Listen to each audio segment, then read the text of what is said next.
Hello, it's Debbie Gilbert here from the Best Businesswomen Awards and the Business Awards show. And today I'm joined by Cat Bateman from Little Folk Nursery Rhymes. No. And we are going to be talking all about Cat's business, why Business Awards have been important to her in recent years. And she's also going to share a few tips about running a business. So welcome, Cat. Hello, Debbie. Oh, it's so nice to be with you and your spangly background. I love it. So 12 years ago, you set up Little Folk Nursery Rhymes. So tell us, what were you doing before and what led you to set up this business? Absolutely. So, I mean, even when you say 12 years ago, it freaks me out. I can't actually believe that I've made it to 12 years. So, what I used to do pre-business, I was in television, music television. I absolutely am obsessed with music. It feeds my soul. Ever since I was little, my mum used to say that I practically came out humming and singing. Something about music just gets right into the core of me, and I feel so lucky that I've got that. So anyway, I did some of those boring jobs, shop stuff and working in banks, but then I eventually found my dream job that was working for a little independent telly company, and we did music documentaries, and they were incredible. And then I got to wasn't about 36, 37. I was like, am I maybe going to have kids? Not sure. So had kids. And then I basically wasn't working. I was at home. It wasn't the very modern option. And it was a bit tricky because obviously I didn't really have much money. But then I started to think, oh, I need to earn some pennies. And I'd been helping out at this voluntary singing group that was basically run by mums for mums. And it had been going for 20 years. And on my watch, when I was going, the person was going to leave and no one was stepping up to do it. And I just kept thinking, well, I do love singing, but I felt a bit nervous. I was like, oh, I don't know if I can run it and da da da. And anyway, everyone was going, Cat, you love singing and you can lead us. None of us do it like you. So why don't you do it? And I thought, okay. So anyway, long story short, I got a bit of confidence by doing the free one. And then I did have not loads of people said it, but a few people said, Cat, you clearly love sharing singing. We love coming to you. Why don't you set this up as a business? Because you're saying you need to earn some money and you don't know how to earn it. But look, you've got this. So it came from other people, really. And so then I did it was basically to earn some money. And I started my first one in a really gorgeous, I live in Southeast London. There's a really amazing little community garden called Grow Mayo. And the woman there called Iris is incredible. She is the force of our local community. And she basically said, if you don't do it here, I'm going to be so angry with you. So I was like, oh, okay. And so I set up my first group and I couldn't believe it, but people came. Mm-hmm. And, admittedly, lots of my mum friends with their little ones came and populated it. But then I just loved it. I absolutely loved sharing music and singing with little ones and seeing how it got into them. Like it was just, yeah, it was really amazing. And then I sort of got a bit of courage up and I started asking other little venues. Then I started getting approached by other people. And it just kind of grew and grew. And no one would have had my business plan. It was so slow because I had a 4-year-old and a 2-year-old. And then my 4-year-old turning into a 5-year-old got diagnosed with type 1 diabetes. So our whole world was like hit by a truck and it was really stressful. But in a way, actually, I think it was quite good having my business because I had to do that as well. And so I couldn't sort of dwell on the sadness and the grief of like not being able to have his childhood not have stress in it. But anyway, you get through these things. But so anyway, it just kind of grew and grew from that. And then over the years, then I suppose I just loved it so much, got more confidence. I ended up having like products that I started working on because customers would say, oh, we love those 5 little dance. Oh, Cat, why can't we take you home? And I was like, oh, I could do a CD. Oh, I could do a little gift set. So things have come really naturally and organically from that, but very, very slow. And then what I started to realize is, although I was earning money and it was really, really good, I started to see not only did I enjoy sharing the music and the singing for the little ones, but equally important now, and 12 years in, to me, the most important thing, and perhaps it's because of what we've been through with the COVID and all that stuff, but to me, growing communities, seeing mums come in, getting real connection with other mums, sharing their problems, support, joy, only in a little half-hour tin, you know, but people work their weeks around it. And they come for years, and they come with their first one, their second one, their third one. And so now, I mean, it almost gives me shivers when I think about it, but it really, that is as important to me as the little ones learning secretly. They don't even know they're learning stuff, but their language is developing, their motor skills, their fine motor skills.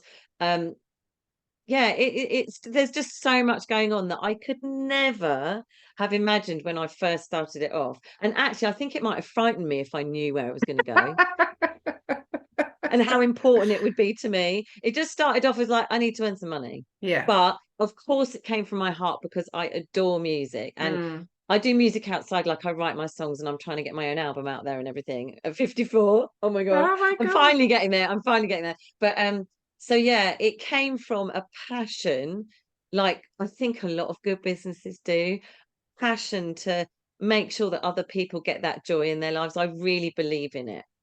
Yeah, and I think that really comes across. So is there a specific age group that you cater for?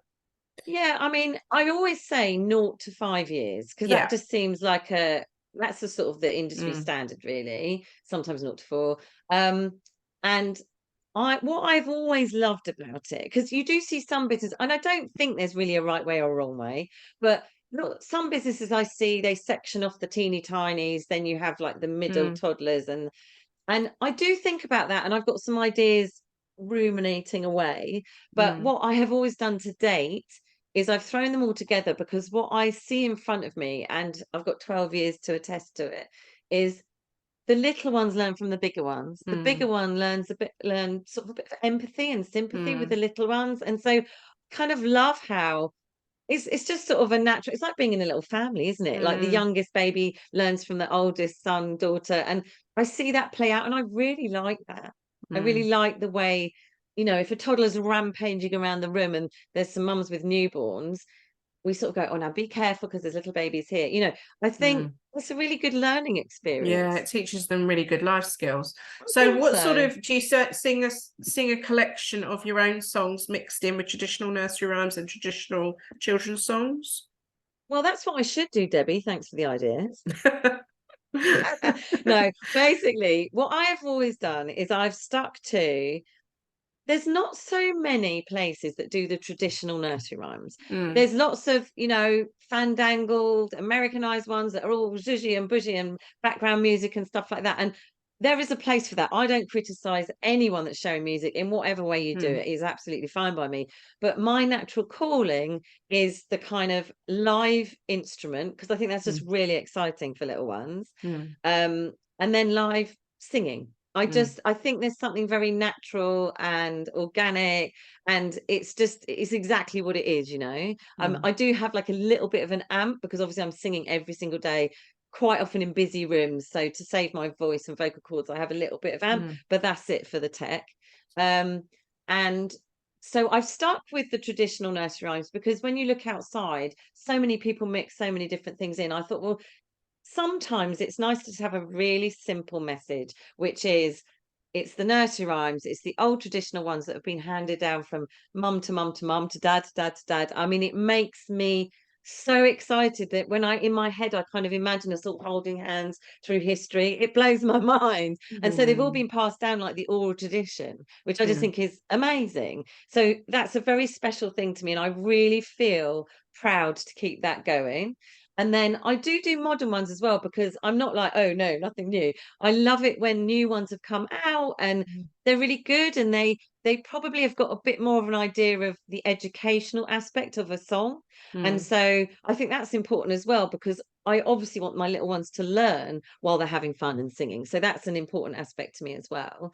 And then I have, over the years, I've made up little songs myself that have come out, but I've never really gone totally for that, because I've always thought, maybe it's a confidence thing, but I think I love it that they know the songs.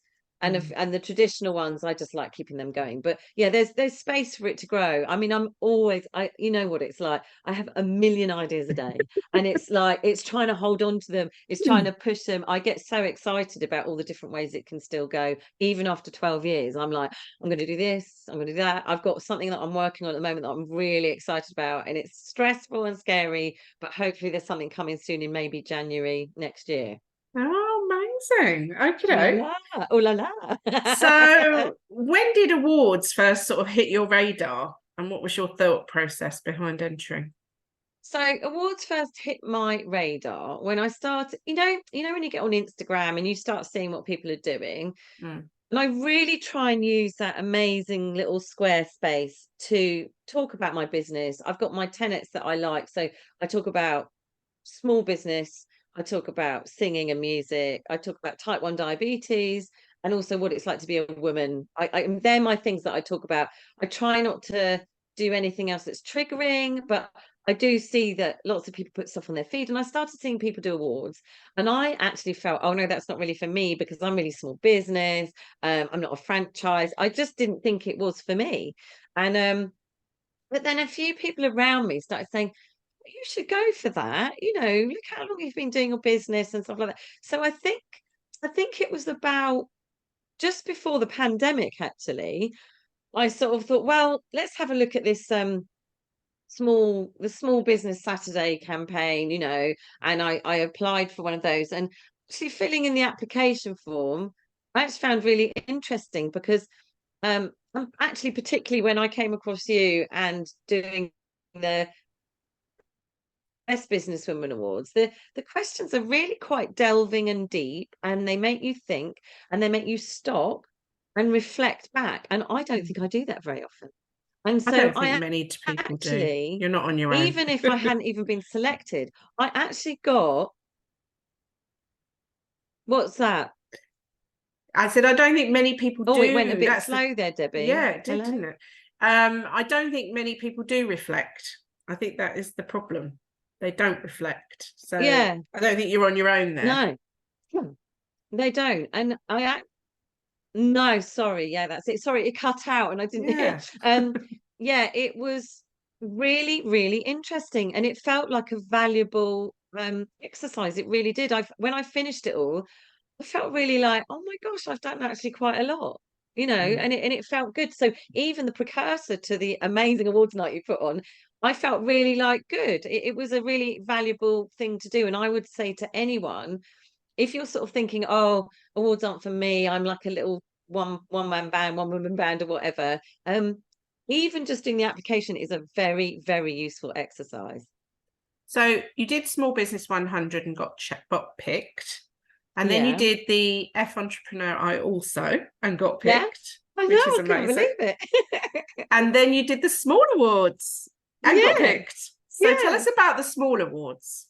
The small awards, I'm sure you're really aware of that team. Like Small Business Britain is just like people like you, people like them. You've got your Holly Tucker as well. The championing of small business is so incredible, and it means so much. Like I really feel in love with all of you people because I can't believe that you make your core being so giving to small business because we really need it. It is really hard out here, and a lot of us do it on our own, and it's a bizarre experience because I spend a lot of time being surrounded by mums and babies. There's people everywhere in my life, all the time, all the time. Actually, the running of the business and the admin and all that is quite lonely, Mm. and you have to make loads of decisions, and it's all in your own head, and it's really a sort of a hard thing to do sometimes. And so the joy and the support that I feel from being part of these communities is so amazing. And I also think if you give more to the communities, you get more back. So I Mm. really try and attend lots of the things that are going on, and everything they put on is brilliant. Everything I've been to, anything, I come away having met someone interesting, having had a sort of a fire stoked up again in my belly. Yeah, I always come away learning amazing stuff. So um when I got into the Small Business Awards, so that was the first one I actually applied for.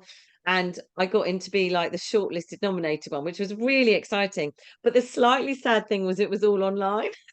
Oh, it was the year of the So pandemic, it was was the it? year of the pandemic. Oh, So we went to the award ceremony, but literally I was just sat at my table, and I did oh, dress up. I did dress up, and it was really fun. But of course they did yeah. a brilliant job at doing it. But I did feel a bit like, oh, a bit sad that it wasn't like Mm, an event, because I'd never been to anything like that. And but yeah, it was really incredible to be nominated in that. And it felt, I think that's the first time I started taking my business seriously, actually, because I just kept thinking, oh, I am my business. I just sort of turn up and do it. It didn't really feel like a proper business almost. mm, But when you get outside acknowledgement from people you really respect in a business mm. situation, you start going, oh, maybe I have got a business then. Of course you have.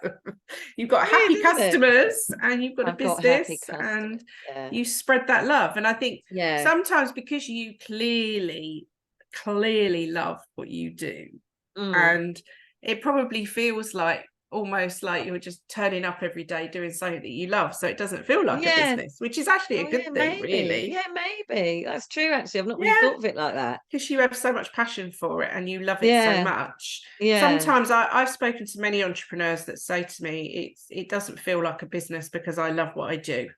And, Oh. you're obviously in that category. Yeah, I didn't realize I was, but I think Oh, I so am. 12 You, years would Debbie. have 12 years you will have seen a lot of challenges come your way. I know you had a Yeah. recent horrible challenge where somebody stole your amp, didn't they, in the I middle of the know. street? I mean, that is just I take it I you didn't get the know. amp back. No, I mean, just to talk about that, it's every day I am with my trolley. I feel like people locally just like, oh, there's Cat in a trolley. I all think they think I'm a little bit mad, but I am going to show them. I am going to show all these people that think I'm a bit nutty that if you keep working at something, Mm, you will get where you want to go. I mm, can take the laughter. I can take, mm. they think I look like a bag lady. But so I'm always with my trolley. It's got my gear in it, my kit equipment, and I've got an amp, which is quite heavy. And mostly I'm sort of driving around locally, but there's one I do on a Friday, which is really lovely. It's about 6 minutes from my house. It's a beautiful new community cafe. And I was just walking down to get to my car to go to another session. And a man came out and went, did you have an amp in your trolley? And I was like, what's he talking about? I mean, I was walking along happy as anything with my trolley. And he went, someone's just run off with it.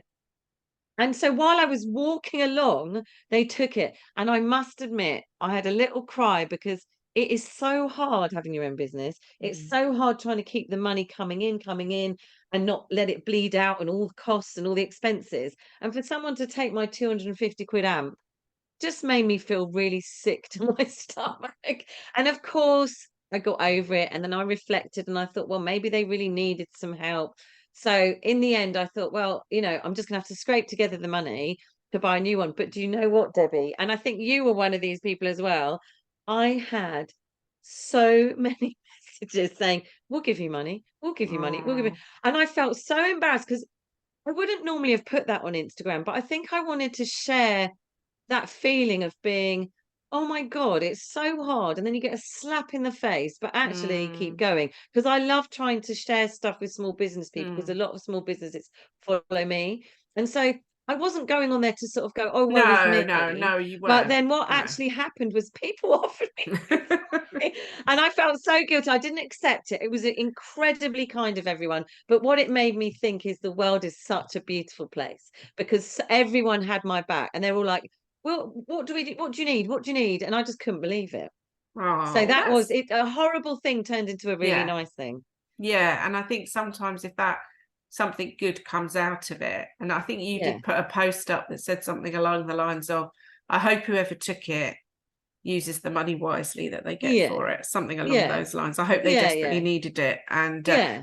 I recall having my handbag stolen once and me thinking exactly the same thing. I hope whoever did take it, because there was cash in it, Yeah. Yeah. that Yeah. they spent it wisely. So Well, what other exactly. challenges have you come across in your 12 years? So how old are your children now?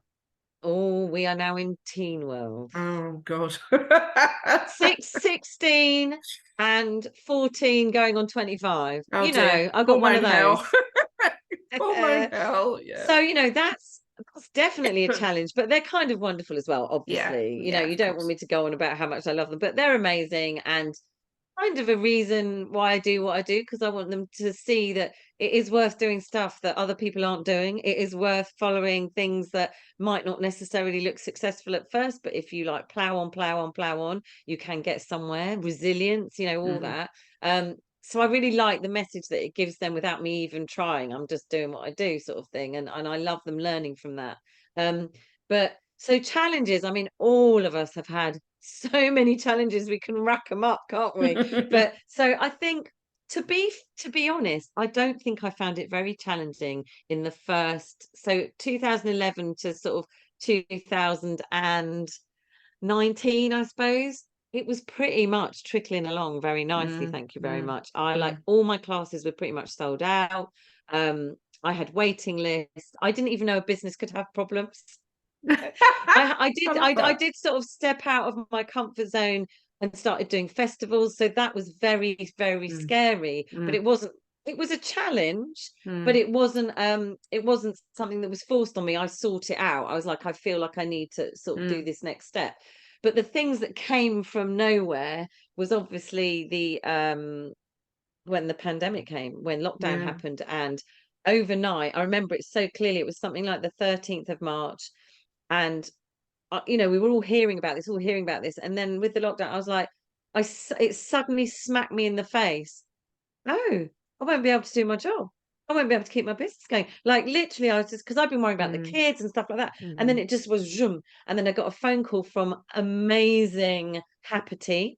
They are my bookings agent. They are incredible, and they phoned me up and they said, "Are you up for a challenge, Kat? We're choosing you. We're going to pivot. If we don't pivot our businesses, we're lost. We're done. So we are going to pivot our business online. Will you be the person that tries it out for us?" And I was like, what have they chosen me for? I didn't even know my laptop had a camera on it. They absolutely laughed their heads off. I literally didn't know. And so that weekend was beyond stressful. I have never been so scared. I was trying to find tech, microphones, everything. And we went live. They said, "Can you get 10 customers together? We're going to go live on Monday and see if we can get this thing to work." And it was so, like, talk about it was a vertical learning curve. It wasn't even a curve. It was like it was so scary. But at the bottom of it, I thought, if I don't do this, what have I got left? Nothing. mm. And so we did it. And even, and the beautiful, one of the beautiful founders, Sarah, she said, "Look, don't worry, Kat." She's years younger than me. And I was going, the tech, I can't do it. I can't do it. And she went, "I'll come to your house and I'll sit with you and we'll do it all together." And I was like, amazing. But then she phoned up and her husband got COVID. So then I had to do it all on my own. And I was like, so really, I was thrown in at the deep end, but Mm, they came on screen and I did my first session. And what I could not believe, because I was really skeptical about it, actually, I was like, it's not going to work. It's like we're in our houses and it's not going to work. But because we were all scared, because we all didn't know what was happening, there was real connection mm, and the kids really enjoyed it, and you could see the mums relax a bit, and I thought, oh my god, I think this might be okay. And literally next day we hit it running, and I had classes, I don't know, 3 or 4 a day for weeks and weeks and weeks on end, and they were busy. And I actually, for a little minute, I felt a bit guilty because my husband went, why is your phone pinging so much? And I went, they're all bookings. Like, I was just getting like booking, booking, booking, booking. And I just felt a bit guilty because I was actually making some decent money when mm, I saw the world falling apart. And so I actually found that a bit weird. So one of my strap lines is music and singing for everyone. And mm, so what I then did is it made me feel so much better. I did quite a few free classes. mm. Like I did freebie Fridays, I did some charity ones, I did some Oh, ones raising some money. So then I saw that I yeah. could share in a good way as well, Mm, because I was feeling a bit weird about that. I mean, obviously it's a business, but it just felt a bit weird. But anyway, so yeah, that was incredible. So that was mm, a massive challenge. I did not know I was up to that. And I do feel proud that we got through that, Yeah, because that was definitely. really massive. Then you had the challenge of going back to Mm, real life was horrendous. mm, I don't ever want to live that bit again, because people were really stressed out. Everyone had to wear masks. I was sanitizing everyone. I was taking temperatures on the door. I'd have like 15 families come in and I had to do all their temperatures. Not everyone wanted their temperature taken. I mean, most people were wonderful and kind and beautiful, mm. but there were difficult things as well. So it was my doorbell's gone, Debbie. I think can I just quickly get it? I'm Yeah, so it's all sorry. right. One We can edit second. this bit out, don't worry.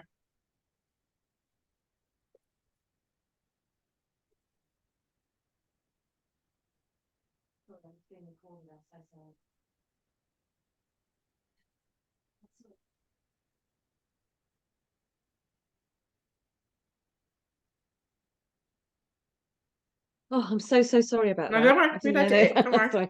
Okay. Right, yeah. So we kind of where were we talking about?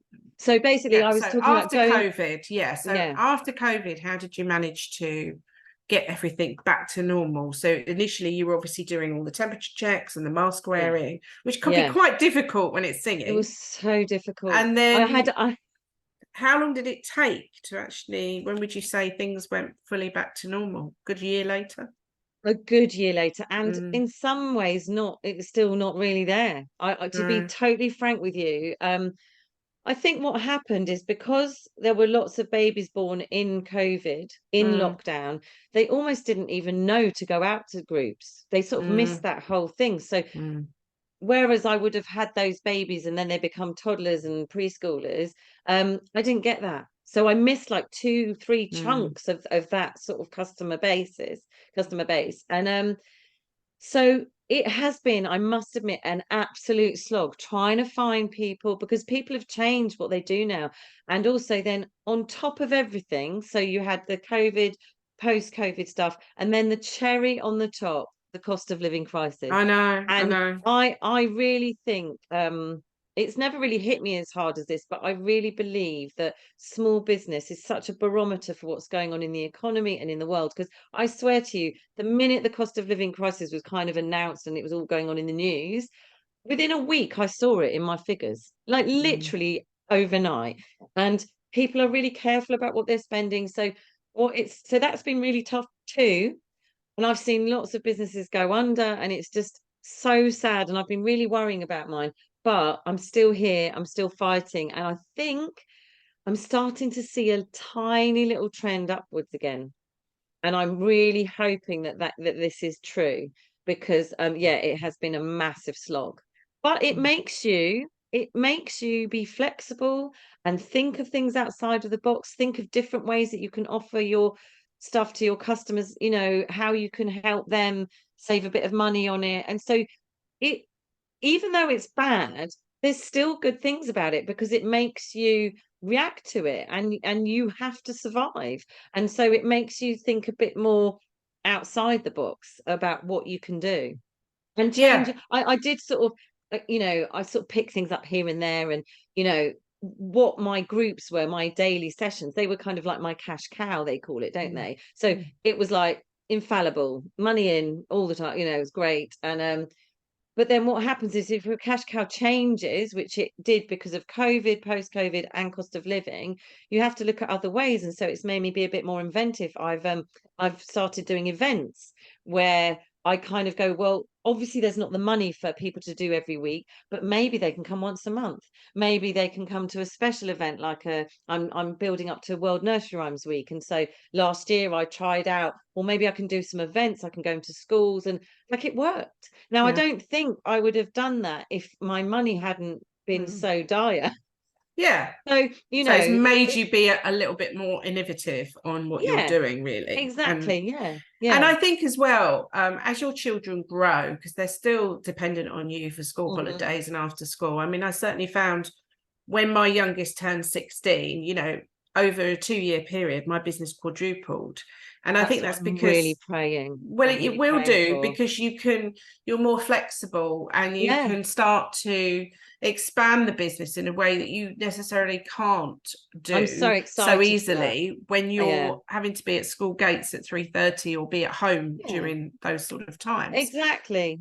Yeah, So I kind of I don't want them to grow up, but I live for that. no, I Because know. I've got all these ideas of, I want to go to different areas as well. I've always kind of Yeah. stayed to my locale because that's what I can do.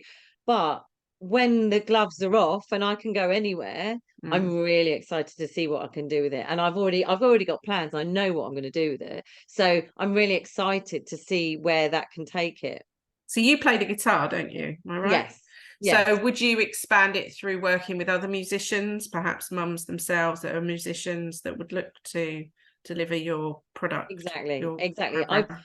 It's always been a tricky one because I've been approached by, oh, you should do franchising or licensing. Um, and I think in my heart, I've got this idea of where I want to take it as far as I can on my own. Mm, But then definitely in the sort of peripheral vision is how can I make this spread, because I love it so much. And I do investigating, and there's not so much stuff that is no, real live instrument and real live voice. So, no. I feel like there's a place for it, and Mm, I'm the person to get it there. And so yeah, I really see where it can go. I see where it can go. I think you're But amazing. it's taken me a long time. And I think that is me. I think it takes me a long time to trust in what I'm doing. I think Mm, I've got a really big, where it comes from, who knows, but that annoying voice that goes, you can't do that, you can't do that, you can't do that. mm, And I'm going, yes, I can. Yes, I can. I'm going to do it. And so I do have that imposter syndrome loud and proud in front of me the whole bloody time.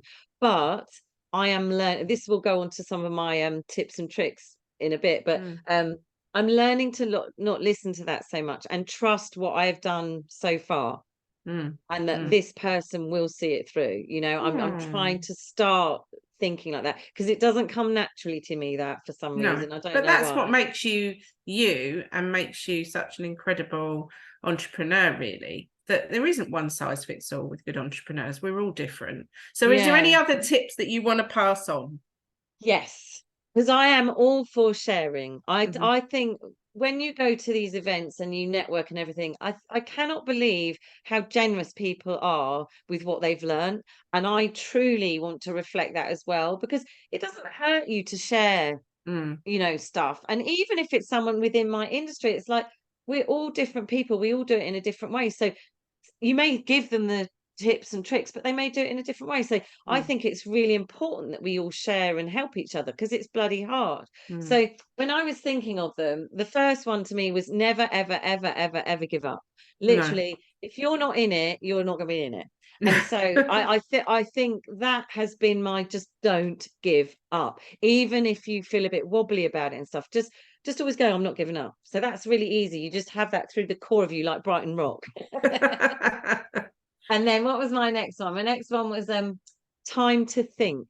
Yeah. I am a bit chaotic and I've always had massive loads of energy and I fly from one thing to another. And I don't think I've realized until this year the importance of having time to think. And Mm, so I have really been it's since 20, when is it? It's since 2021, I started doing things like I've always done my yoga once a week. I've always done a run once a week, but I started doing a cold water swim once a week as well. And I tell you, the thinking I do in those moments really helps me. But then also building time in your day, which feels really naughty sometimes, like, oh, I've got this to do, I'm really behind, I'm really behind. But if you don't stop and think, you can't see where you're going. And so I have mm, realized the value of that. That's been quite transformative for me actually in the last year. Um, the third one was accountability. A mm. couple of years ago, I was lucky enough, I mean, get this, she was a customer. She brought her baby from teeny tiny to all the way up to preschool. And we stayed in touch because she just loved my business. And if ever she got a chance, she would shout about it. And she had great ideas for my business. And she's now my business coach. Oh, And isn't that beautiful? And yeah. so she knows my business so well. She was a customer for like 7 years, and she I can't even tell you how much she helps me. She just reflects things back to me that I think I can't do, and then I see I'm doing it, and she helps me find my way. She always Mm, says, Kat, I haven't got the answers. You've got all the answers. I just help you get them out of you. And I think that is the most, if I was saying to anyone, what would you invest in for your business? Do that. It mm, just changes everything, like really, really does. And yeah. then my last one is, now this came from her actually. We had a really amazing call this week. And I think mindset is just so important. It's Mm, kind of everything. yeah. And I don't think I'd realized that. It takes me a long time to learn things. It takes that they really have to settle on me and bang me on the head. But she said to me, Kat, when we meet tomorrow, turn up as a CEO. And I thought, what does Mm. that mean? What does that mean? Oh my God. Well, I've always felt embarrassed saying I'm a CEO or I'm a founder. It always feels a bit like I'm pretending.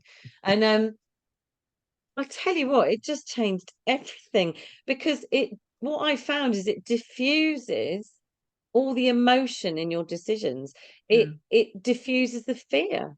yeah. And I then started looking at my business going, well, as a CEO, what would I do with this then? Mm, And it just made me, so rather than going, oh God, I couldn't do that. Oh no, I can't think of that. It was just like, well, that's a natural step. That's a natural progression. Do that, do that, do that. And I came up for the first time in my life, I came up with like 3-month plan, 6-month plan, year plan, 3-year plan, 5-year plan, because I suddenly saw it in a completely different way.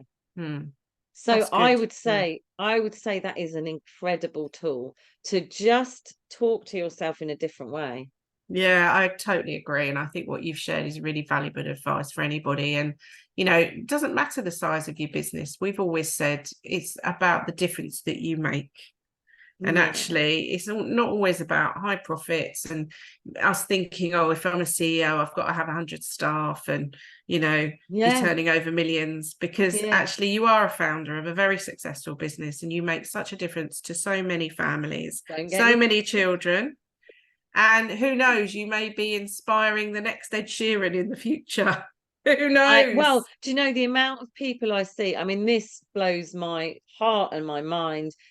I'll see someone, they go, Kat, do you remember? Do you remember? And they'll point to their kids and they go, they're 9 and 7 now, and they both do guitar lessons and they Well, there you absolutely go. love it. And I'm just like, there's my why. Exactly, exactly. And I recently interviewed the Wimbledon Music School owner, Barbara, Oh, she's who, amazing. again, yeah, and she's an accomplished cellist and pianist and inspiring the next generation of musicians. But we all know Mm. that music is actually fundamental to children's development. And, Yeah. it's such a great way of them learning skills, communication Oh, skills, like you completely. said earlier about them, being learning those empathy skills really and Yeah. understanding how they fit into society. So great bonding for parents with their children as well. That's what I really love, because, and it sounds like this isn't a judgment at all. It's just what I see in front of me. Sometimes I see a brand new mum come into a class and I can see that, she might be holding the baby a bit awkwardly. It's like 4 weeks old and they haven't quite got used to it. And I see that happen, and then I see them see other mums doing exactly the same. And then they're like, oh, okay, it's not just me. Okay, all right. And I think it's so valuable Yeah. seeing that what you're experiencing in your own head, in your own home, when you're a mum at home on her own, like it's the first time you've probably been on your own with a tiny baby, and you're like, what the am I doing here? How the am I supposed to do all this? But then by being in communities, you Mm. learn by being with other Yeah, of people, course you do. and Of then you get course your you do. confidence, and then I see them fly. And Oh, that is incredible when I see, sometimes even within a few short weeks, I mm, see a mum come in being so nervous to you know, 5 weeks down the line, singing all the songs, doing the actions with their babies like they've been doing it their whole lives. Oh, And that's that's amazing. incredible. Incredible. Like, that just makes me cry. Yeah, and that is true job satisfaction. Well, It thank you really for is. joining me today. It's been lovely talking to you. Oh, And Debbie, thank you so if much. only we could bottle your enthusiasm and sell it, we'd be very rich. That's all I can We say. start a new business. Yeah. Yes, the Cat Bateman bottle of enthusiasm, I think, would go down really, Well, really Debbie, well. can I just say before we go, I can't thank you enough, because I don't know if you know how inspiring you are, and Thank how you. you just have these arms that just go around all us small business women and make us believe in ourselves. So that is a true amazing thing that you do for us, because it's really hard, and we really appreciate it when someone like you steps up and celebrates what people are doing. Because going to your awards ceremony was incredible. I'd never been to one before.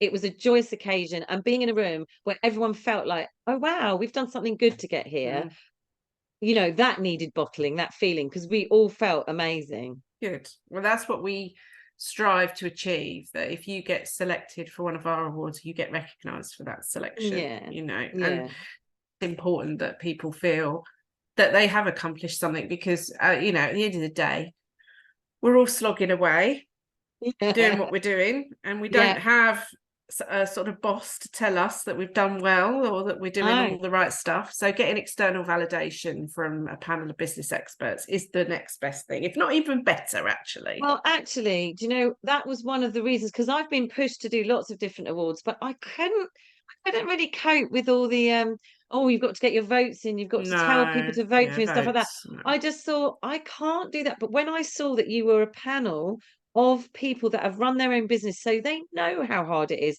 that to me meant everything. Mm. I think for me, I mean, anyone who knows me or has listened to this podcast will know that I'm not a fan of voting, because that becomes a popularity contest. It feels like that a little bit. I mean, I'm Yeah, and sure they're it's all right in their own way, some but of it didn't them, feel right for yes. me, you know. Some of them are obviously looking to grow their own list, which is what they Yeah, do. yeah, By people voting, they get those email addresses, and it's not a road I ever wanted to go down. And I feel like I've got 23 judges in total on my panel. They're yeah, all really great people. They all know their yeah. stuff. Mm, And, you know, 3 different people look at the entries objectively, so that you get that balanced view, because yeah, like anything, it can be subjective. Of course it can. So of if you only course, had one yeah, judge on each category, you're getting the opinion of one person. Whereas if we have yeah. 3 judges, we've got a nice balanced approach. I think that's And really fair. yeah, and I think the category that you won a silver award in, the children and families category, we've always had it. We had it from day one. We do shift out some of the categories each year and swap them around so that we get Right. that good industry spread. But it is Yeah, such a popular category, and we get so many women that enter it. And I think it's an important industry to recognise that, yeah, because, you know, in particular, your industry is giving back so much to the next generation. And yeah, that's yeah. why we keep it in every single year, because we Oh. want to, that's our little way of giving back to the next generation. Well, it's so lovely to feel your industry is championed by someone who cares. And Mm, it was also incredible to meet some of these names that I've been hearing for years. And mm, one of the benefits of coming to that is that you network with these people mm, and you learn stuff from them. And then you form, like, I've been in contact now with a few of the ones, like lovely Club Hub UK, she's mm. incredible. You know, and Sports for Tots. It's like, you can learn from these people and you can share stuff, and it's all about growing together, isn't it? And so Definitely. it didn't feel like a competition, it just felt like everyone was there holding each other's hand going, yeah. I love So it. it was really amazing. Thank you, Kat. Thank you for joining me today. We will put the details of Kat's classes in the show notes, or if you're watching this on the YouTube video, they will be in the comments on YouTube. So you can contact her and see what she's up to. And Thank you so much. we wish you continued success with Little Folk Nursery Rhymes. Thank you. Thank you so much, Debbie, and the same to you. Thank Take you. care.